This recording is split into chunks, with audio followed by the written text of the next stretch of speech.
begin with, at a very, very young age, in my 20s, starting a business for the very first time in my life with absolutely no knowledge of the healthcare industry, finance, technology, or even the social sector for that matter.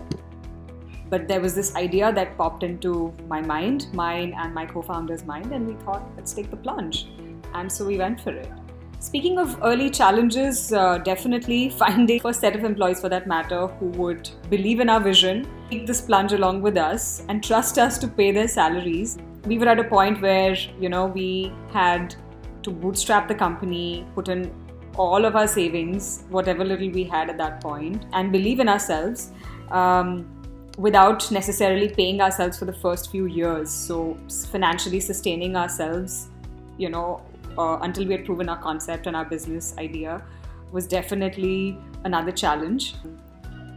In convincing investors, because again, this idea was not a proven idea. Not too many people necessarily knew or wanted to crowdfund at that point. And so finding investors who, again, believed in our vision, believed in our idea, and took that leap of faith in us was also another very big challenge. We have already helped more than 10,000 patients get life-saving treatments such as cancer, organ transplant, accidents, very, very fatal accidents that cost a lot of money, up to 50, 60, 70 lakhs, even crores, for that matter. We've helped mobilize this money from over 1 million donors across 160 countries in the world. In fact, recently we created history in the world of medical crowdfunding in India, whereby we helped fund the 6-month-old baby called Thira, 15 crores solely on our platform.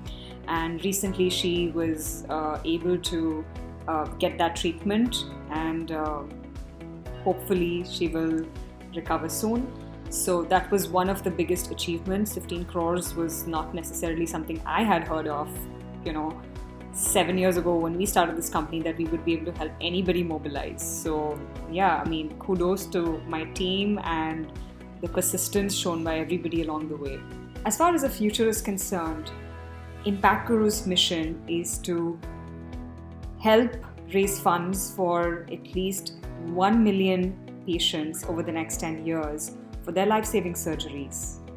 And by doing this, we're not just saving lives, but actually helping ensure the financial security of all these 1 million families as well. Because there's so many families that get into debt poverty trap because of critical illness and the treatments that cost in millions.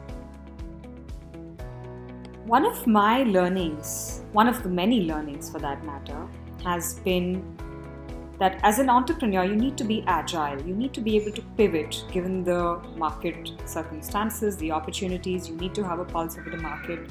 Last year in COVID-19, we figured out a way to not just survive, but actually grow faster than what we ever have, in the years before that.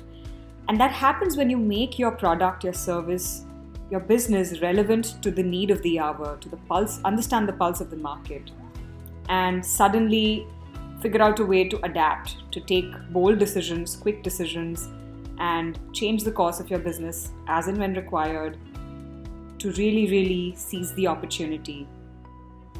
The second learning for me has been treating every problem and constraint as an opportunity. As an early stage startup, there were many occasions where we found ourselves without a resource, an expert to be handling a certain function because of multiple reasons. And so whenever there was a gap, me and my co-founder had to jump in immediately and had to figure out ways to learn overnight, sometimes very quickly, and focus on letting the show go on. So every opportunity comes out of a problem or a constraint, and it is these constraints that make you stronger. So I'm thankful for all these problems that we've gone through so far. The third one is, in fact, I read this somewhere and I really believe in this, that 1% of daily improvement at any task can get you 37 times better at the end of the year at that same task. And so if we focus on just 1% daily improvement every day at what we do, the impact, the growth that you will see will be exponential by the end of as little as 1 year. So those were some of my learnings. Of course, financial independence is very important. Not just for women, but everybody for that matter. I think every individual should ensure that they're financially independent.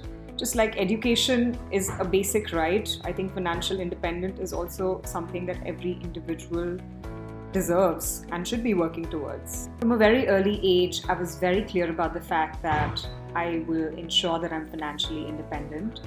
And I'm very fortunate that I have been raised in an environment where I was treated no different than my brother was.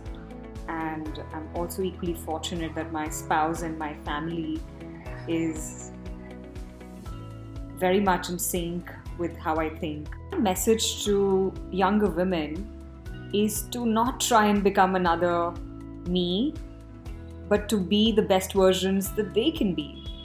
And so it's important to remember that there is no shortcut for success. You have to be ready to roll up your sleeves, get your hands dirty, and brace yourselves, fasten your seatbelt for this roller coaster of a ride that entrepreneurship is, because it can truly be very rewarding, not just change you and transform you professionally, but also personally.